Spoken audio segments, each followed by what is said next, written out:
بسم الله الرحمن الرحيم، والحمد لله رب العالمين، والصلاة والسلام على سيدنا محمد وعلى آله وصحبه أجمعين.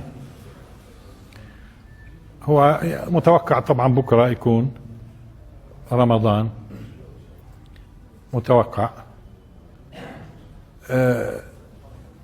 الآن خلال الشهر طبعا هناك الكثير يتحدث في أحكام رمضان، لذلك احنا مش رح نتحدث في أحكام الصيام. ثم في صفحة مركز نون على فكرة، اللي هي إسلام نون، أو لو كتبت بالعربي مركز نون للدراسات القرآنية بتطلع إسلام نون.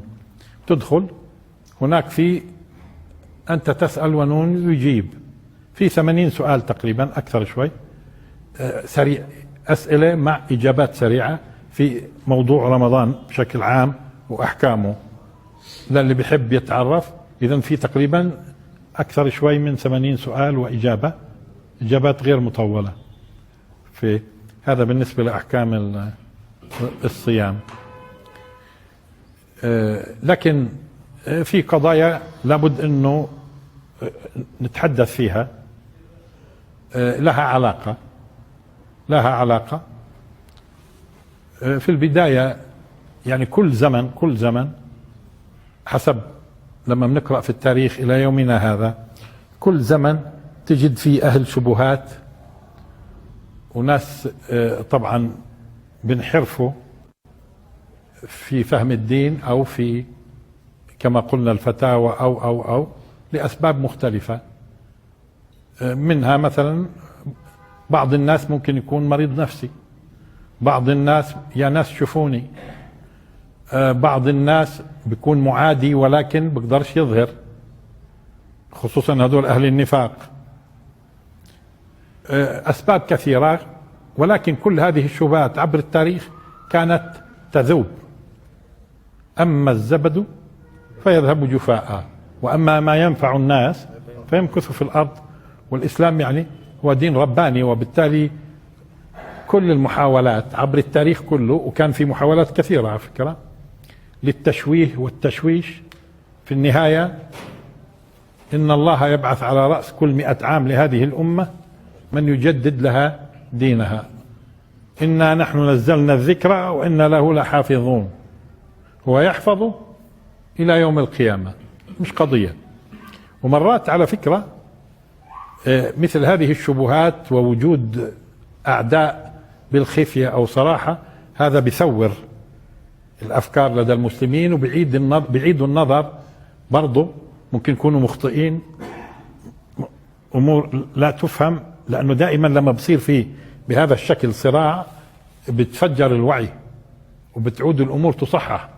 لذلك وإذا أراد الله نشر فضيلة طويت أتاح لها لسان حسودي.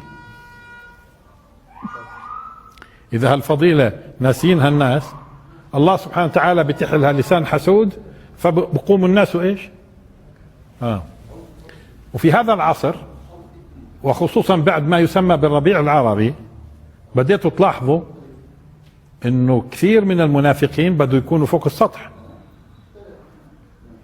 ومحاولة تزييف الدين والقفز على حتى الثوابت والبديهيات. واليوم الانترنت سوق يباع فيه، ولكن المشكلة انه هي في وراءه قوى تملك المليارات تحاول ان تشوش على دين الله سبحانه وتعالى. طبعا هم مش القصد يشوشوا على الدين، القصد يشوشوا على الناس وافكار الناس ويمسحوا ادمغتهم حتى لا ياخذوا الحق. هو الدين موجود، مين اللي بيتضرر؟ الناس. والصراع اليوم إذا بتلاحظوا وتيرة الصراع ارتفعت، وهذا شو بدل على أنه أعداء الله سبحانه وتعالى بدوا يدركوا أنه الإسلام بفرض نفسه كفكرة في أذهان الناس، في قلوبها، في عقولها، في أفئدتها، وأنه كل المحاولات عبر القرون واضح أنها أخفقت، مش عم تنتج. وما يسمى بالصحوة الإسلامية على مستوى الفكرة عم تقتحم حتى في كل بلاد العالم. ومن هون اشي طبيعي نشعر انه الحرب بدأت تكون ايش؟ اشرس، والحرارة ارتفعت وتيرتها، وعلى كافة المستويات، في عالم العسكر وفي عالم الفكرة وفي السياسة والى اخره. الحرب فجيد انه يعني انه الله سبحانه وتعالى اختار بعض الناس ليكونوا هم جنوده يواجهوا في مثل هذا الزمن اللي هو زمن على فكرة متميز. هذه مقدمات لعودة العالمية الإسلامية إلى الأرض. عودة العالمية الإسلامية إلى الأرض هذه مقدماتها. شوفوا الصحابة ودورهم في العالمية الأولى، وشوفوا الآن دور أهل الإيمان اللي الله سبحانه وتعالى اجتباهم من أجل أن يقيموا العالمية الثانية اللي بتستمر لما قبل يوم القيامة إن شاء الله. هذا سبق تحدثنا فيه. هذا كل اللي شايفينه. إذن في النهاية إن كيد الشيطان كان ضعيفا ويمكرون ويمكر الله والله خير الماكرين. على كل إن شاء الله هو في يعني ممكن يكون في 4 دروس في رمضان بننزلها في اليوتيوب تتعلق بموضوع إسرائيل وغيره، مش هيك؟ حتى نشوف الأفق يعني وين رايح. طيب، أولا اليوم لما بده يتم إعلان بداية شهر رمضان أو نهايته، نصدق مين؟ اليوم إذا بتلاحظوا برضو بشوشوا على المسلمين، والسياسة بتتدخل وبيكذبوا. وفي بعض الدول مش كانت تكذب بيوم، أحيانا يومين 3 4، يعني مشان يبين الفجور على حقيقته عند هذول الساسة اللي الله سبحانه وتعالى كاشفهم الآن، وما عادت الأمة مدركة إيش هم، وأنتم عم بتشوفوا الآن. تمام؟ بس هو طبعا هذا اتضاح الصورة، هذا المقدمة الضرورية من أجل أن الناس تتصرف وتعرف كيف تحل المشكلة، كيف ممكن يزولوا هالطغاة عن العروش. بدون هذا الأمة تبقى في خطر. طيب، نصدق مين؟ احنا كنا نقول دائما كل قطر مضطر انه يأخذ من جهة رسمية بتعلن، مضطرين احنا. اما ما يقعدوش يقولوا لي احنا عندنا اليوم الفضائيات واول من يعلن خلص. شو اول من يعلن؟ شو اول من يعلن؟ ليش هم هذول موثوقين؟ ليش في يعني حاكم موثوق اعلانه من الناحية الشرعية مقبول؟ لا. طيب، والعمل؟ العمل كل قطر مضطر، هل بقول ليش مضطر؟ كل قطر مضطر ان يأخذ من اعلام جاسوسه. كل قطر بيأخذ من اعلام جاسوسه. كمان هاي مرات بناخذ بالجواسيس. ليش؟ لانهم اصلا هم بيكون اهدافهم احيانا في التشويش تفريق الامة وبلبلتها وفي عقائدها وغيره. تمام؟ هذا من اهدافهم. حتى لا يكون اهدافهم يعني الى تأثير، احنا بنقول كل قطر احنا معنيين بالدرجة الاولى انه يتحدوا الناس في كل قطر في عبادتهم. انتوا شو بدريك في الاقطار الثانية؟ البلد الواحد. فحتى لا يتشتت الناس في البلد الواحد لابد من يكون كل ناس بأخذوا من جهة رسمية مضطرين. خصوصا صح في الحديث، والآن بنجيب حديثين إن شاء الله. الحديث الأول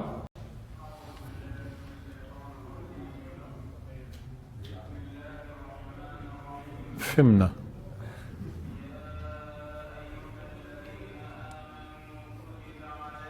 طيب ماشي. لا احنا بنكمل بعدين، انتوا اسمعوا. هو بده يقول انه بكره رمضان يعني. طيب شوي والله.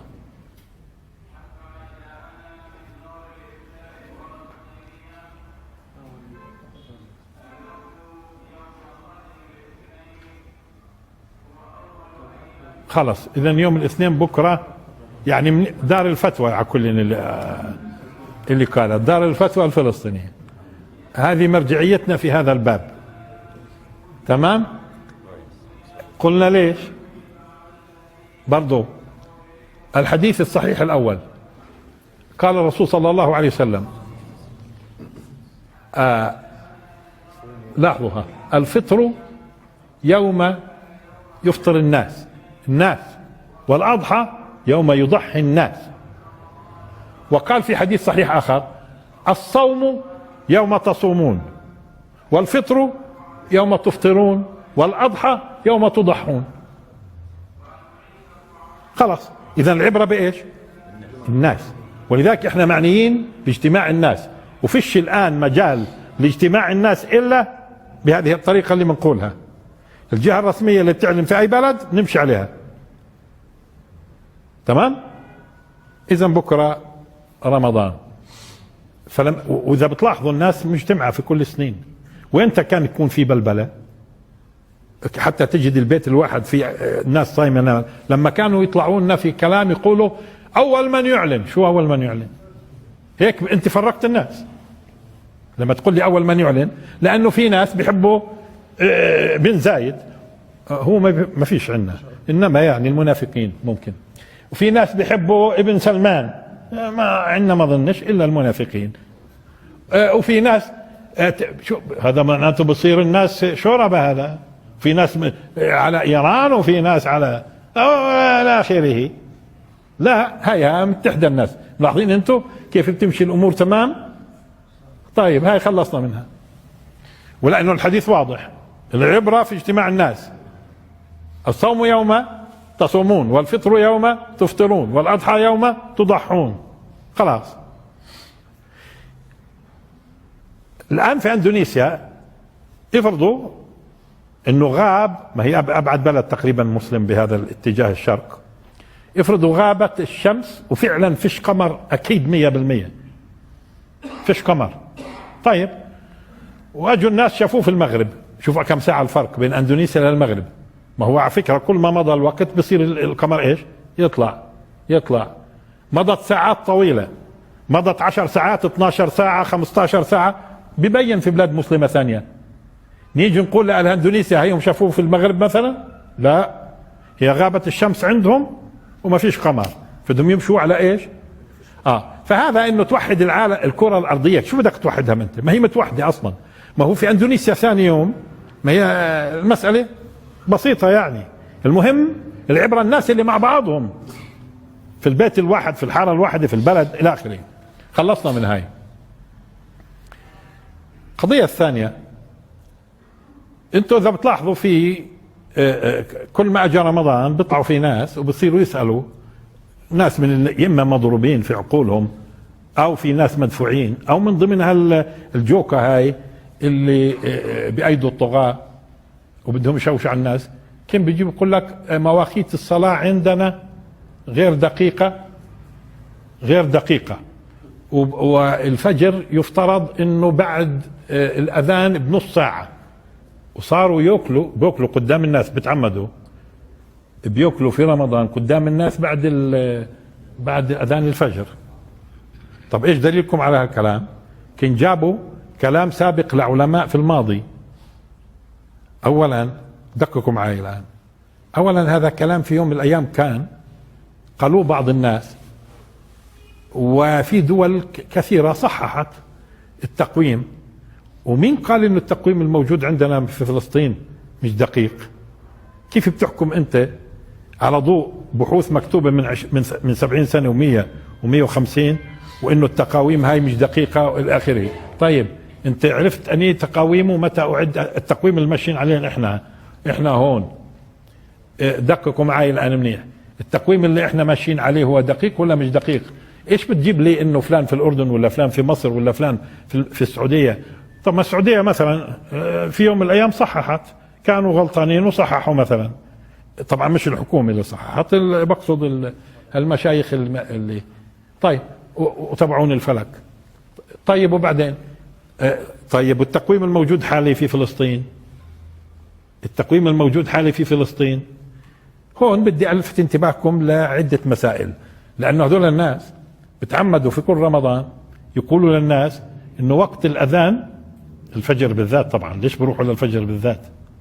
لأنه بداية الصيام هم بهمهمش يعني المغرب مش المغرب، بداية الصيام بتشوشوا على الناس، بياكلوا بعد الأذان نص ساعة باسم ايش؟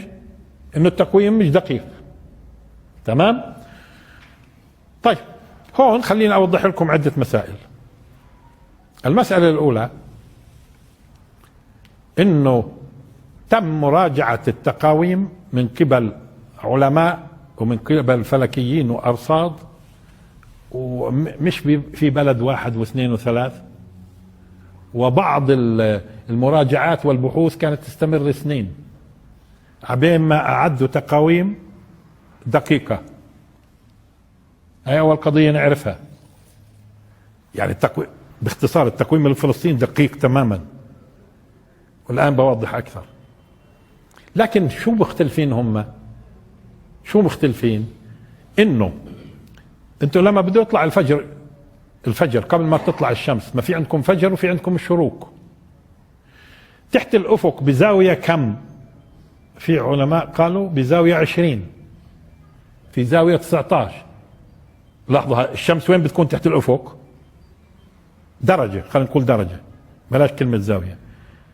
درجة 20 وقت بنوضح، ولا درجة 19؟ طبعا إذا قالوا 19 معناته، لحظة، معناته مين الأبكر؟ درجة، راح يأذن المؤذن على الدرجة 20 ولا على الدرجة 19؟ الأبكر على 20. واللي بيقولوا 19 راح يتأخر شوي، واللي بيقولوا 18 راح يتأخر شوي. تمام؟ الدرجة في بلادنا هون طبعا مش في كل الفصول ولا في كل بلاد واحد الدرجة، يعني كل ما رحت شمال كل ما كانت الدرجة زمانها أطول. يعني في بلادنا هون الدرجة تتراوح بين 4.5 إلى 5.5 دقيقة كل درجة، 4.5 5.5 دقيقة كل درجة، وفي الصيف بتوصل ل6 دقائق. في الشمال كل ما رحت شمال كل ما صارت الدرجة تأخذ وقت أطول. تمام؟ بس هون مشان تأخذوا فكرة الدرجة كم في الزمن، 4.5 5 5.5 6، يعني صيف شتاء. تمام؟ هذه الدرجة. طيب في علماء، طبعا أنم علماء تظنوش انه بس علماء اليوم. نعطيكم مثلا عالم مشهور في الفلك اسمه البتاني، وفاة 317 هجري، احنا 1440. البتاني وانت متوفى قصدي 317 هجري.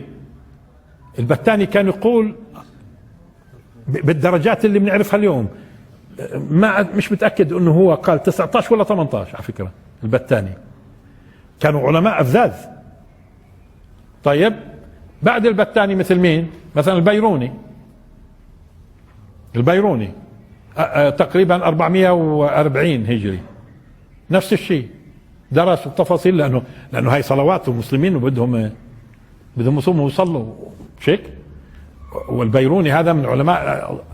ابن الهيثم اللي قبل البيروني يعني 430 توفى هجري. ابن الهيثم حددوا 18. الكلام اللي بيقولوا اليوم العلماء الفلك، تمام، درجة 18. طيب ايش درجة 18؟ يبدأ الفجر الصادق لما تكون الشمس تحت الأفق درجة 18. أكثر علماء القدماء من علماء الأمة متكلمين في الدرجة 18 قديما. طب والآن؟ الآن معظم دول العالم العربي تأخذ الدرجة 18، بتشذ عنهم. السعودية بتأخذ 18.5، يعني بتأذن أبكر. السعودية 18.5 بتأذن الفجر أبكر. ومصر 19.5 بتأذن الفجر أبكر. مصر المغرب 19، احنا 18، وكثير من الدول العربية 18، وهذا 18 هو آخر ناس بأذنوا، مشان ما يقولوش انه احنا متقدمين في الأذان وانه كمان هذا كلام. فيش حدا الان بياخذ تقريبا 17 نادي، بجوز باكستان ولا ابصر شو كله 17. المهم اليوم العلماء بثبتوا، علماء الفلك وغيره، وعلى فكره لجان تعبت كثير وراقبت وكانت الدرجه 18 هي الدرجه المعتمده عند كثير من الدول العربيه. 18 يعني مش ال19 اللي هي ابكر، ولا هي ال20 اللي هي ابكر وابكر، ولا هي ال17 المتاخره. هون بأذن الفجر كم؟ 4 و18. تمام. هو صحيح يعني في المركز الدولي الفلكي في الأردن طبعا واضع موضوع تقويم في رام الله. الحقيقة في فرقية دقيقتين، يعني هو كاتب، هم كاتبين 20، هون عندنا كم؟ 18. هون يعني هذا أكبر فرق موجود في الصلوات الفجر. إذا المركز الدولي للفلك الدولي كاتبين اليوم هذا بالذات في رام الله، هم في رام الله يعني البيرة كمان، مش هيك؟ هو أصلا بتشرك من البيرة مش من رام الله. قديش؟ هم كاتبين 24، يعني احنا متقدمين دقيقتين، مش ثلث ساعة يا شو نقول لهم بالله، مش ثلث ساعة وبكره افطروا. طب ومين الأدق عادي وشو أفرقته؟ ليش أفرقت هاي؟ يعني احنا معناته 18 وعشر. انتبهتوا وين؟ طب ما في 19 وفي 19 ونص، ما هو السعودية 18 ونص بعد ما ايش؟ بعد ما لجان. اما ايش اللجان؟ بدي تنتبه. بعضهم كتب قال هاي الفقيه الفلاني قال انا في الأردن، فقيه من الفقهاء الكبار، انا في الأردن راقبت من بيتي ووجدت انه في غلط في الفجر، باخذوا قال بيعتمدوا عليها. ما هو اول ما يكون راقبت من بيتي خلصنا. ليش؟ لانه في زمن الرسول صلى الله عليه وسلم ما كانش في كهرباء وما يسمى بالتلوث الضوئي. التلوث الضوئي اللي بيمنعك ترى تراقب من بيتك في بلادنا هون، تراقب من بيتك في عمان، مش راح تشوف لا فجر كاذب ولا صادق. ليش؟ لانه ما يسموا اليوم وفي خرائط، على فكره في خرائط بتبين لك البلاد، كل بلد وين التلوث الضوئي موجود. وبالتالي اللجان اللي كانت تبحث، اللجان اللي كانت بدها تضع التقاويم، عارفين شو كانت تعمل؟ تخرج للاماكن اللي خرائط العالميه بتقول فيش فيها تلوث، بيروحوا 200 و300 و400 و500 كيلو بيبعدوا في الصحاري بحيث ما يكونش فيه اي اضاءة، وكانوا يراقبوا ويسجلوا بالضبط. واللجان كلها تسجل بالضبط لما تشوف تسجل. يجوا الناس اللي يقعدوا اليوم هذول اللي بيعملوا فتنة قال مراقب هو، وبعضهم يقول انا صرت اصور بالكاميرا، وهو اصلا لا يجوز لك انت تستخدم لا مراصد ولا غيره، لانه الدين ربط انك تشوف الفجر الصادق بعينك.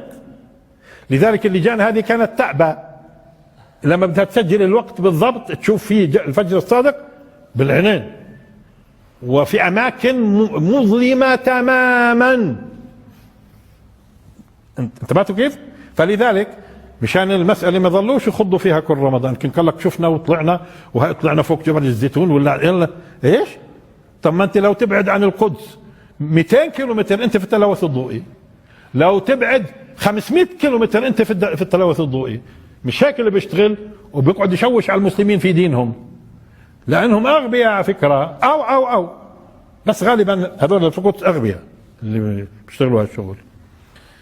طيب اغبياء هذه برضو ما بدناش نخوض فيها، يعني كل اللي هاي قلت لكم على اليوم كل هالدقيقتين بين المركز الدولي الفلكي اللي في عمان، تمام، افرق بس دقيقتين. اللي حب يحتاط بدقيقتين يحتاط، مش قضية. لا اذا هو صح، ليش هو اللي صح مش هون يعني. طيب ولكن باقي الصلوات ممكن يكون مرات في فرق في دقيقة. مثلا في العشاء قديش العشاء هون؟ عندهم 53 بالضبط العشاء، 4 قصدي عفوا 8 و53 يعني بالضبط ما فيش فرق. المركز الدولي الفلكي وهون تمام. هذه مشان نخلص من هالموضوع لعبة الأولاد هاي اللي بيلعبونا فيها. طب انتوا بتشوشوا على الناس، انتوا كنتوا درستوا يعني، كونتوا لجان، ذهبتوا إلى أماكن في غاية الظلمة، كم سنة رصدتوا في الموضوع، شو يعني ولا شيء، بس بشوشوا على المسلمين. قال راقبوا من دورهم، راقبوا من. أنا في زماناتي حاولت أطلع من البلد هون مشان أشوف، ما قدرتش. في السيارة وين ما أروح قبل الفجر، وين ما أطلع إضاءة، وين ما فيش مجال أصلا. خلصنا من هاي. إيش عمد؟ ممكن يكونوا حل للحل مثلا. لا مش حل. بس هون جيد ننبه زمان. اولا قول الله سبحانه وتعالى: وكلوا واشربوا حتى يتبين لكم الخيط الابيض من الخيط الاسود من الفجر. اذا هذا بيرد على الناس اللي زعموا انه اخرى كمان. شوفوا وين الزعم. لما كانوا بعد نص ساعة بيقول لك لابد أن يكون ينتشر الضوء. ينتشر والله بقول خيط، الله بقول خيط وانت بتقول ينتشر. فهمتوا هاي الخيط؟ حتى تعرفوا حكمتها. حتى يتبين لكم الخيط، لأنه على فكرة أول ما بيطلع الفجر الصادق إيش؟ خيط. طبعا ما هو بتشوف الخيط الأسود لأنه هو خيط أبيض، بتشوف الأسود خيط، مش ضوء منتشر. إذا البداية خيط. وأحاديث صحيحة كثيرة في غاية الصحة، بخاري ومسلم وترمذي والناس النسائي والى اخره، وعن عائشة وعن عمر وعن فلان وعن الصحابة. عارفين شو كان الرسول صلى الله عليه وسلم يصلي الصبح بغلس. ايش الغلس؟ هي ظلمة الليل اللي بدأت تختلط في بداية الفجر. الظلمة اللي بدأت تشوبها بدايات الفجر. وإلى درجة أحاديث صحيحة على فكرة الرسول لم يسفر بقولوا إلا مرة واحدة. شو يسفر؟ ما بتعرفوا الوقت من الفجر حتى الشروق.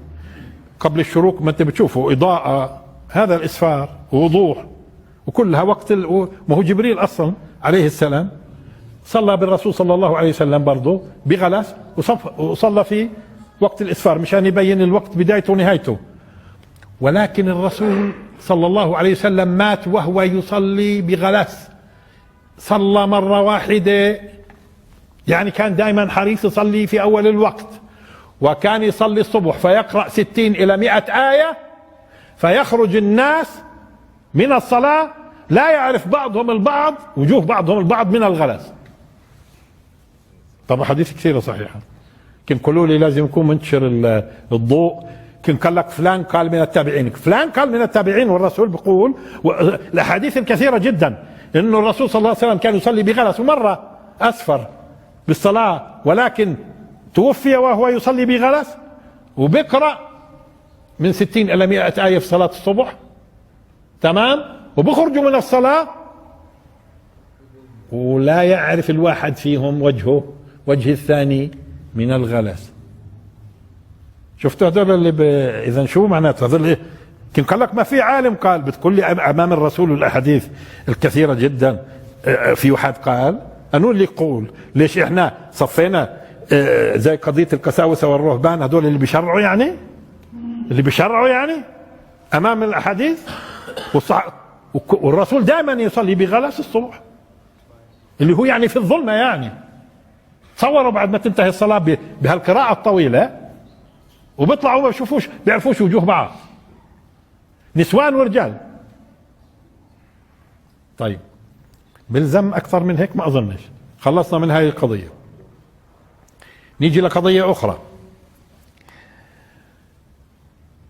ايضا اليوم على فكره من الشبهات اللي أهل الباطل وللغرب على فكرة وراها، قال إحنا بنصوم رمضان غلط. أنا بذكر وإحنا صغار بقت الشبهة المطروحة زمان وكنت بطلت موجودة، ما بقولكم دائما في شبهات. وإحنا صغار شو كانوا يقولوا؟ كانوا يقولوا هو رمضان هو الصيام 10 أيام بس، لأنه مش ما عرفوش أنني 10 أول 10 ولا 10 اللي في النص ولا 10 الأخيرة إحنا بنصوم الشهر. هيك كانوا يقولوا. ما هو كل عصر راح تشوفوا أنتم لما برضو في المستقبل راح تشوفوا الحرب مستمرة دائما، بس الإسلام وين؟ جرافة الإسلام، كل هالزبالة هاي بتروح. تمام؟ قال كانوا يقولوا هيك عشان مش عارفين أنني 10. طب ما هو الله بيقول شهر رمضان وبقول فمن شهد منكم الشهر فليصم. شو هذا؟ بتشوف العجب. إذا العجب كان بس كل زمان له نكهة.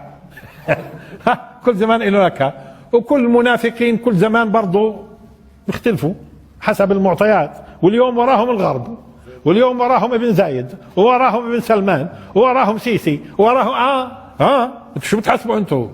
شو بتحسبوا؟ جديد يعني؟ من ياما حدثكم شو جديد المسألة، بس كشفهم الله. اما هم ضاعت البلاد من بلاش هي. طيب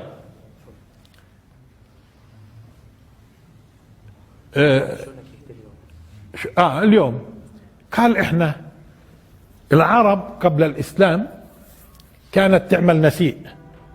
شو يعني النسيء؟ زي ما بيعملوا اليهود اليوم. اليهود بيمشوا بالسنة القمرية،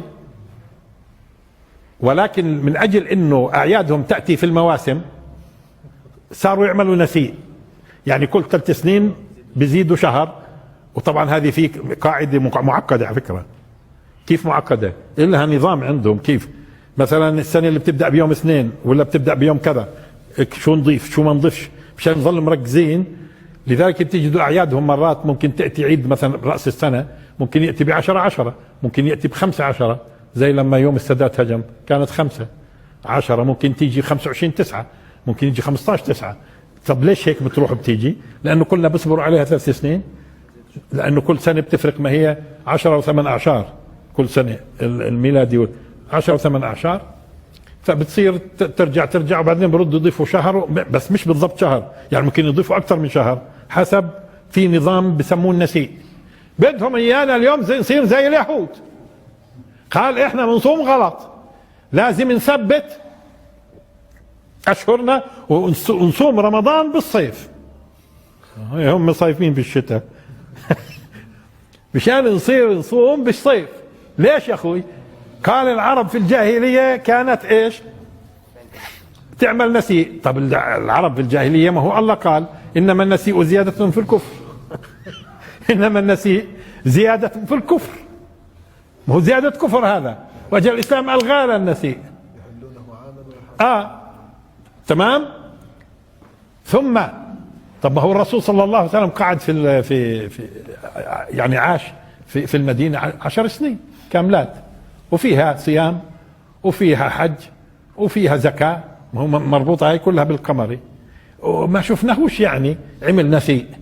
ثم الأمة بإجماع من عصر الرسول ليومنا هذا ما بتعرف النسيء، وثابت لدينا بشكل قطعي إنه قمري صوموا لرؤيته وافطروا لرؤيته وما فيش نسيء.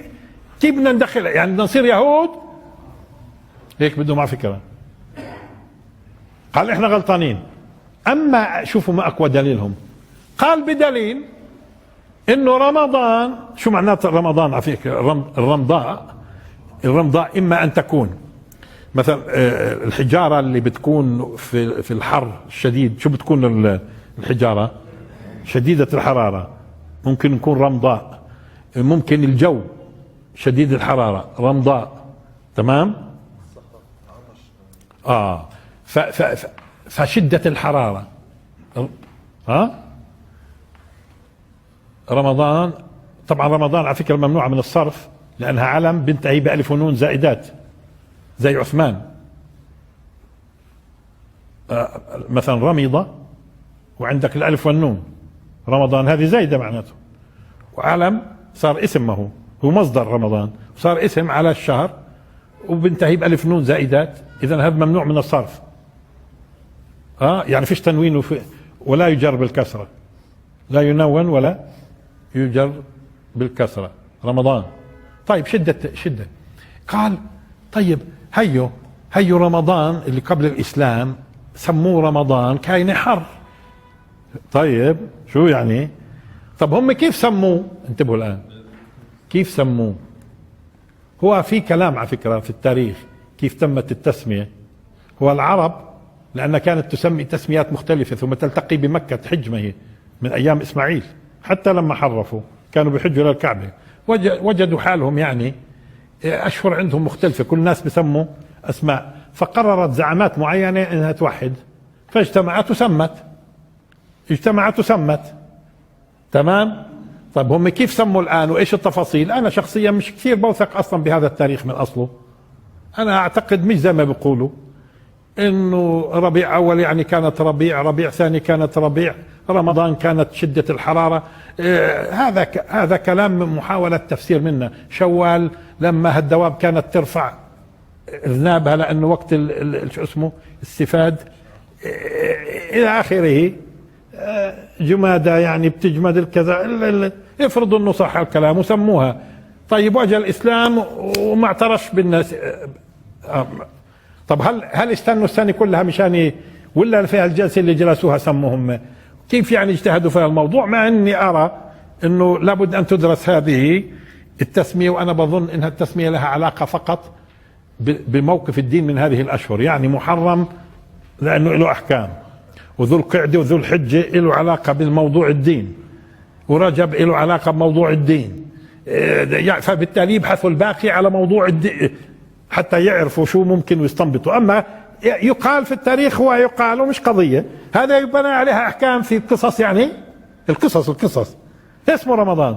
ولعلمكم هي مش الرمضان والرمضاء من شدة الحرارة فقط. المسألة حتى مشان نساعد الناس اللي بدهم يبحثوا، هو أصلا من ناحية اللغة عارفين شو المقصود؟ الحدة والشدة، سواء كانت في حرارة أو غيرها. الشدة والحدة سواء كانت في حرارة أو غيرها. إذا معناته، وممكن أنا أتفرغ إن شاء الله ونشوف الأشهر هاي. أما قصص يعني بيقول التاريخ، وقداش يعني بيقول قداش بناخذ فيه. وطيب ولما سموه طب جلسوا وسموا، صرنا احنا ملزمين انه شفتوا السفاهة والتفاهة. وهذا الغربيين على فكرة الان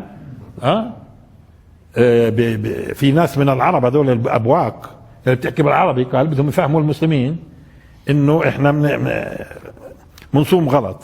طيب خلينا نصوم غلط زي ما كان يصوم الرسول، شو بضر؟ ولا انه منصوم صح زي اليهود.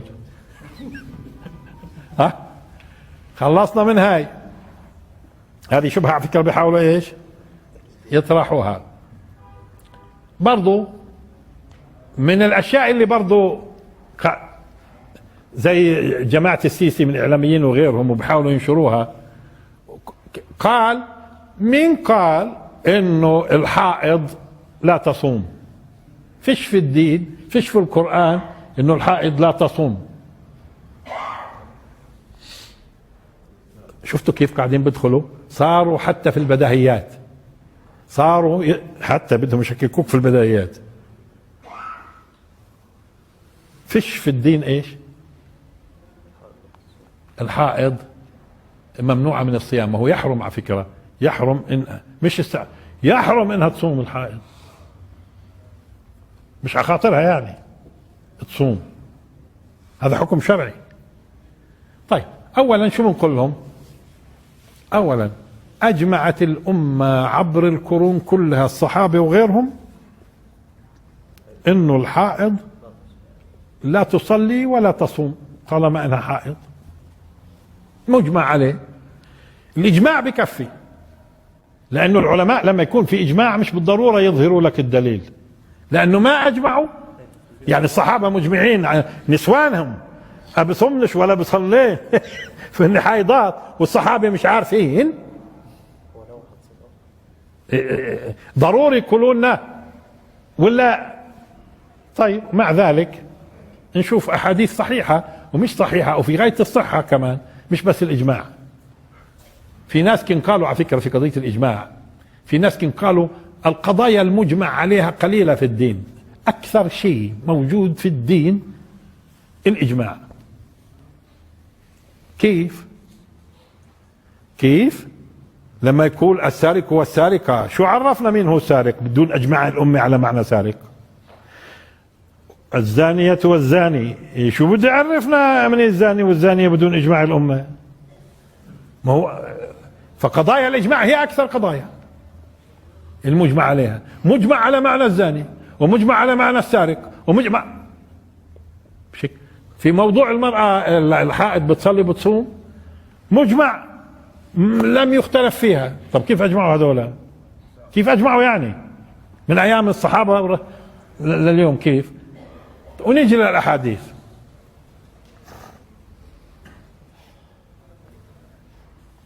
جت امرأة في الحديث الصحيح طبعا لعائشة رضي الله تعالى عنها، شو قالت لها لعائشة؟ تسألها، ما عائشة على فكرة فقيهة، وهناك كتاب كامل على استدراك عائشة على الصحابة، يعني فتاوى عائشة في مواجهة فتاوى الصحابة، استدراك عليهم انه هون مش دقيق، هذا مش دقيق، هذا مش صحيح. فقيهة كانت. ولا يعني مش عاجبكم امرأة تكون فقيهة؟ هذا لانه احنا عشنا مرحلة التخلف والأمية قرون، في حين نسائنا في ايام الامويين والعباسيين العالمات، يعني في كان من العلماء الكبار في الفقه الحنفي، من الفقه الحنفي اللي هو كتبه معتمدة في الفقه الحنفي، كان لما بده يطلع فتوى مكتوبة للي بيطلبوا فتوى لازم تكون بنته ماضية معاه حتى تكون الفتوى لها قيمة، بنته. وفي امرأة كانت محدثة تحدث 6 أشهر في دمشق و6 أشهر في الأقصى، مقسمة 6 أشهر في القدس في دمشق، ويحضر لها الرجال والنساء في الحديث، عالمة حديث، وتدرس 6 أشهر وين؟ تأتي إلى الأقصى. ومن علماء الحديث رجل سبق ذكرت اسمه تتلمذ على 400 امرأة. طب قديش رجال معناته؟ إذن هذا بس إحنا لما دخلنا عصور الانحطاط وصارت الأمية منتشرة بين الرجال والنساء، ما انتوا شفتوا لما كل واحد يفكر في سيده اللي ميت له كذا كانت كلهم معظم أميين. طب كيف النسوان؟ شو بده يكون برضه إلى آخره. الآن بدينا نخرج من هالكلام، صار في ثقافة وعلم وكذا، واليوم بالعكس في الجامعات عندنا بفلسطين يعني 60% بنات و40% ذكور، بالعكس يعني الأمور تمام صارت. وبعدين الله سبحانه وتعالى خالق قدرات، ممكن صحيح الرجل في مسائل والمرأة في مسائل في الخلق، هذا مش وقته. طيب هون شو اللي جاب هذول النسوان؟ جاءت امرأة لعائشة قالت لها ما بال، يعني ما بال المرأة إذا حاضت تقضي لحظها، يعني ما بال الحائض يعني أو المرأة إذا حاضت تقضي الصوم ولا تقضي الصلاة. شوف، تقضي الصوم ولا تقضي الصلاة. هيها بتسأل عائشة، المرأة لما تحيض تقضيش الصوم وتقضي الصلاة. ايش؟ تقضي الصوم تقضيش الصلاة. ايوه، شفتوا كيف الاختيارية بصيروا؟ تقضي الصوم تقضيش الصلاة. في ناس بياخذوها فتوى بيقتطعوها ويجيبوها. طيب ما بال؟ شو ما بال؟ هيك بقينا نؤمر. كنا نحيض على هن، يعني كنا نحيض على عهد الرسول صلى الله عليه وسلم لحظة ثم نطهر. يفهموها؟ ثم نطهر، هاي بترد على، حاولوا يفسروا الحديث بطريقة عجيبة، بس هاي بتيجي ثم نطهر تقضي عليهم. كنا نحيض على عهد الرسول صلى الله عليه وسلم ثم نطهر فنؤمر بقضاء الصوم ولا نؤمر بقضاء الصلاة. كانت كلها يعني شو نعمل احنا؟ هيك كان الرسول يأمرنا. يعني بتسأليني ليه ما بال؟ هيك كنا نؤمر. انتبهتوا؟ كنا نحيض على عهد الرسول صلى الله عليه وسلم ثم نطهر، مش هيك؟ فأنا شو قلت قبل شوي؟ مش فنؤمر هي الحقيقة، فيأمرنا. وحديث ثاني فنؤمر، بس عشان هيك اختلطت علي، لأنه يفترض أنه نجيب الحديث فنؤمر بقضاء وإيش، فنؤمر ويأمرنا بقضاء الصوم ولا نؤمر ولا يأمرنا بقضاء الصلاة. شو ظل؟ طيب في الحديث برضو المتفق عليه بين البخاري ومسلم وغيره، لما قال الرسول صلى الله عليه وسلم للنساء، لحظة شو قال لهن؟ تصدقن فإني رأيتكن أكثر أهل النار. ما هو شوفوا، ما هو لا يعقل أصلا في العقل إنه يكون 50% رجال 50% نسوان. هاي مقصودة، هاي معناته مش معقول يطلعوا قد بعض، معقول يطلعوا قد بعض؟ لا. إذا الواحد أكثر بقديش؟ بجوز 51% و50، ما هو لابد من واحد أكثر. فالرسول الوحي قايل له النسوان أكثر. قديش أكثر؟ شوفوها، قديش أكثر ندريش، بلكي 50% ونص %. فهمتوا؟ أما مش يعني أكثر يعني معناته ما كانش أغلب، مش هيك؟ أكثر. مين أكثر؟ طيب هاي واحدة، لأنه لابد من واحد أكثر، إن ما كانش هن إزلام. تمام؟ هاي واحد. فإني رأيتكن تصدقن، عم بحطهن على الصدقة. ثم قال، وهذا بدنا نوقف عنده الحديث لأنه برضه أهل الشبهات بيستغلوه، لأنه لما ينظروا لأحاديث الرسول بسذاجة بيفهموها بطريقة هذا دين جد، هذا بالعبش زي ما بيلعبوا الناس. شو قال؟ ما رأيت من ناقصات عقل ودين، لاحظوها، أذهب للب الرجل الحازم من إحداكن. ما رأيت، بعد ما قال هن تصدقن، ما رأيت من ناقصات عقل ودين أذهب للب. تصوروا اللب اللي هو دائما بعطيك العقل، بعطيك الاشي الصافي. شوفوا الحديث هذا بيدلك على الرجال قديش ضعاف. ما رأى هلكت النسوان، طب بصيرن قويات. ما رأيت من ناقصات عقل ودين أذهب للب الرجل الحازم. شوفوا ماكن كمان من إحداكن، يعني واحدة بتودي هالعقل هذا واللب كله وهي ناقصة كيف لو كاملة. طيب نشوف مشان ما نفهمش غلط. المهم، طب ليش جبت أنا هذا الحديث؟ لأنه لما أجي سألنه، طبعا كان يسألن ويستفهمن، قلنا سألن إيش؟ سألن يا رسول الله ما نقص ديننا وعقلنا؟ ايش يعني نقص ديننا ونقص عقلنا؟ فجاء الرسول ووضح. فبعد توضيح الرسول صلى الله عليه وسلم ما بيطلعش لحدا يروح ويجي، مش هيك؟ من ضمن ما قال في قضية نقص الدين قال: أليس إذا حاضت لم تصلي ولم تصم؟ لم تصلي ولم تصم؟ قلنا بلى. قال: فذلك من نقص يعني الدين. دققوا على هذا شوي، دققوا معي هنا مشان برضو ما يستغلوش هاي الشبهة. هذه مش شبهة. إذن سألهن الرسول، هايو إذن المرأة بتصلي وبتصوم الحائض؟ سألهن قال لهن: أليس إذا حاضت لم تصم، لم تصلي ولم تصم؟ قلنا بلى. إذن هذا إيش بيعرفنا إن بلى.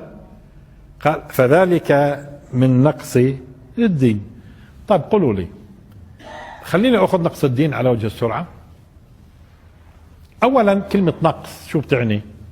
معناته في عندي اثنين، أنا في عندي رجل وفي عندي امرأة بشكل عام، رجال نساء، قصدي رجال نساء. إذن القياس نقص وزيادة بين مين ومين؟ رجل وامرأة. هاي أول قضية نعرفها.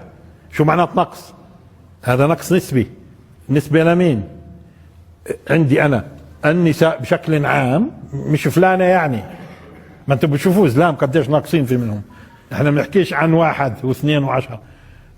عالم النساء عالم الرجال. خليكم مدققين معي مشان المسألة راح تشوفوا شو المعنى، مش زي ما بيقولوا أهل النفاق. طيب هاي النساء هاي الرجال، لو بدنا نوزن يعني، لو جيت قلت لكم مثلا مين أقوى في الجسد بتقولوا الرجال، يعني مين عنده نقص؟ النسوان.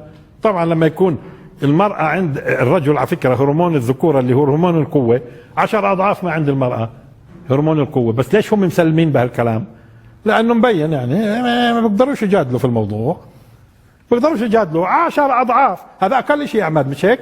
باعتبارك متخصص، أقل شيء 10 أضعاف. الهرمون الذكري اللي هو هرمون القوة ما هو موجود عند المرأة هرمون ذكري، بس اللي موجود عند الرجل 10 أضعاف، ل20 كمان. فبالتالي يعني هاي فيش فيها مزحة يعني، إذا مش مصدقات بنشوف هذه مسلمين فيها. طيب نيجي الآن، فإذا موضوع النقص شو له علاقة؟ قصدي نسبي. طيب نيجي الآن لنقص الدين. قولوا لي مين اللي منعها في وقت الحيض تصوم وتصلي؟ مين؟ الدين. إذن هي لما ما بتصومش وما بتصليش متدينة، لأنه يحرم إنها تصوم وتصلي. إذن هي مؤاخذة ولا مثابة على الالتزام؟ مثابة على الالتزام. طيب يا رب أنت اللي منعتني أصلي وأصوم. إذن مش معناته نقص دينها يعني إنها دينها كل الدين زي ما بفهموه كل الدين. طب ولا كيف؟ هو أولا الدين فرض عليها هذا الكلام وهي مطيعة. طب ولا شو يعني نقص دينها؟ أيوة بدي إياكم تنتبهوا، في بعض النسوان بحضن 10 أيام، لأنه إحنا مفتيهن بعد 10 استحاضة، في 8 ماشي، بس أنا بدي أنزل بقصد 8 7 6 5 إلى آخره، ماشي.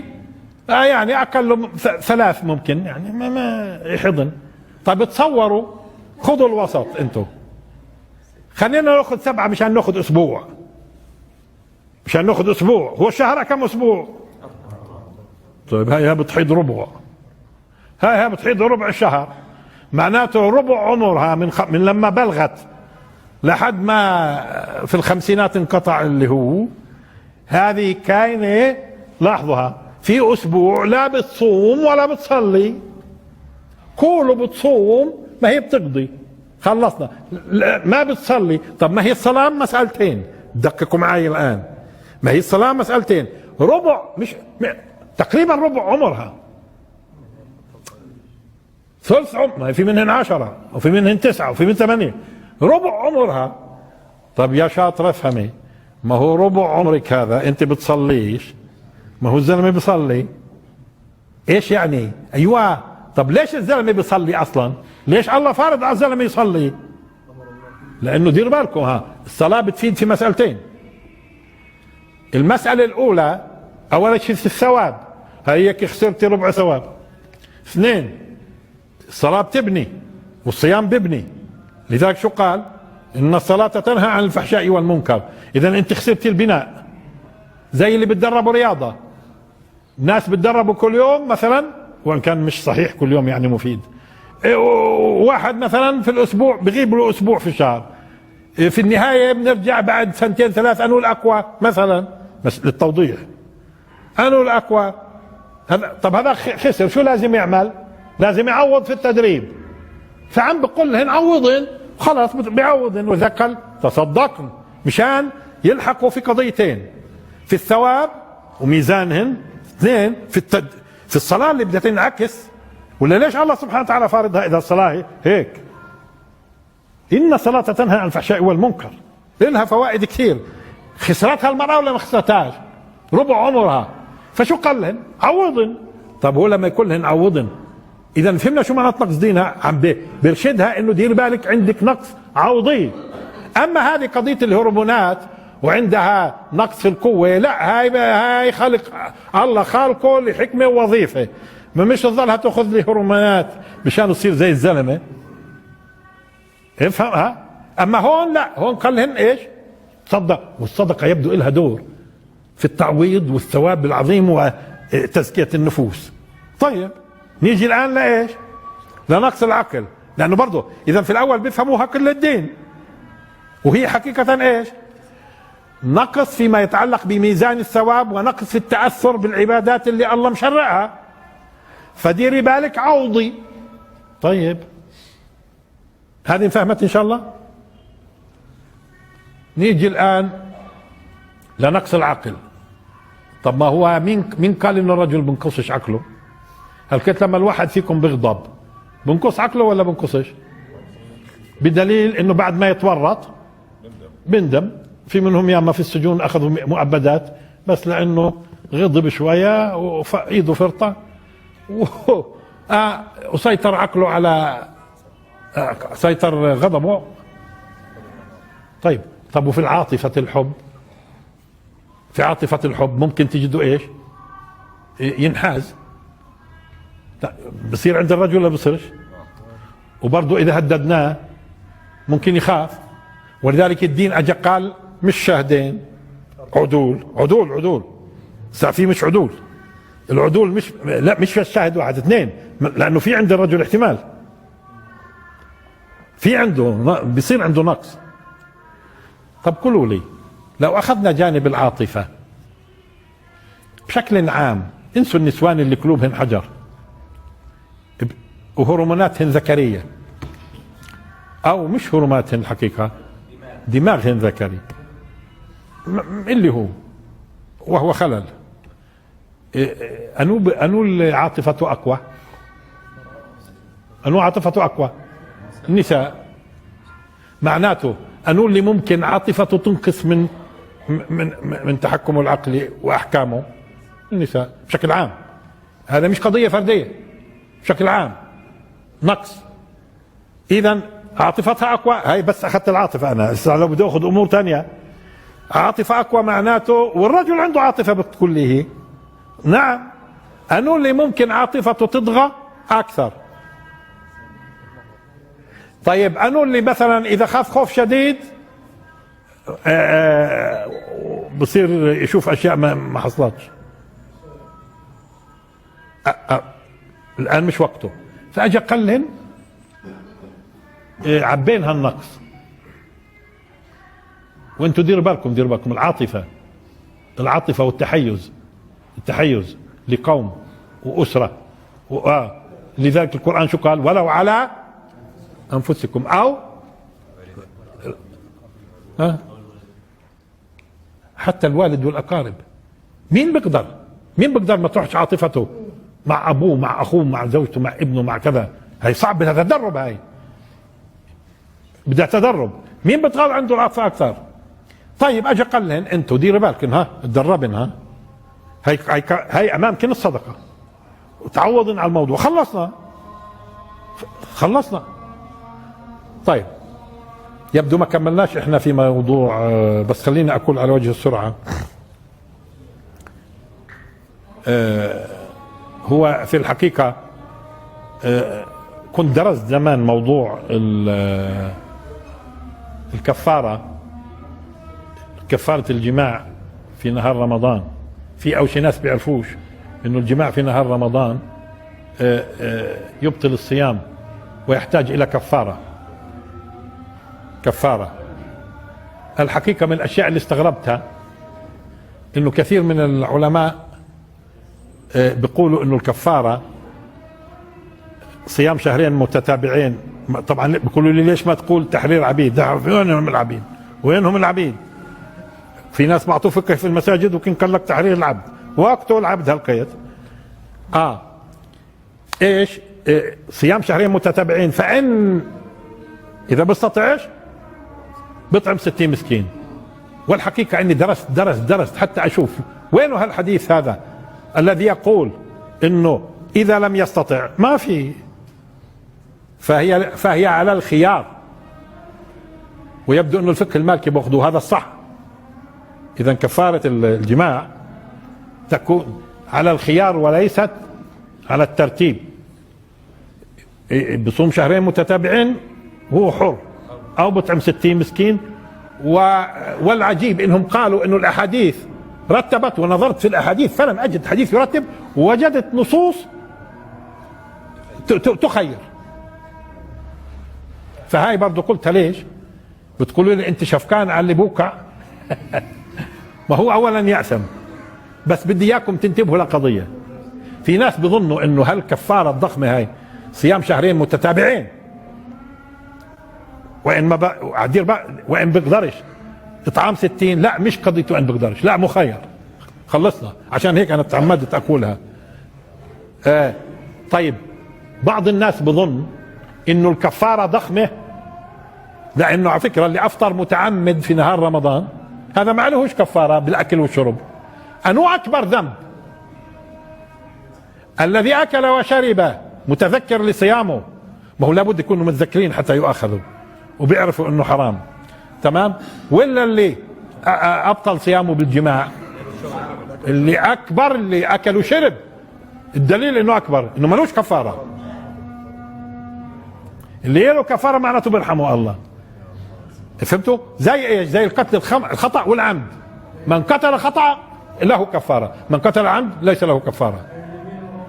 انتبهتوا كيف؟ من قتل عمدا ليس له كفاره، من قتل خطأ له كفارة. إذا في ناس بظنوا لا، طب ليش الله سبحانه وتعالى اعتبر هاي أصغر؟ ليش هاي تعتبر أصغر كفارة؟ لأنه بكونش متعمد، الشهوة بتطغى، الشهوة بتطغى مرات والعقل بغيب. هاي نقصان العقل. هاي برضو من نقصان العقل.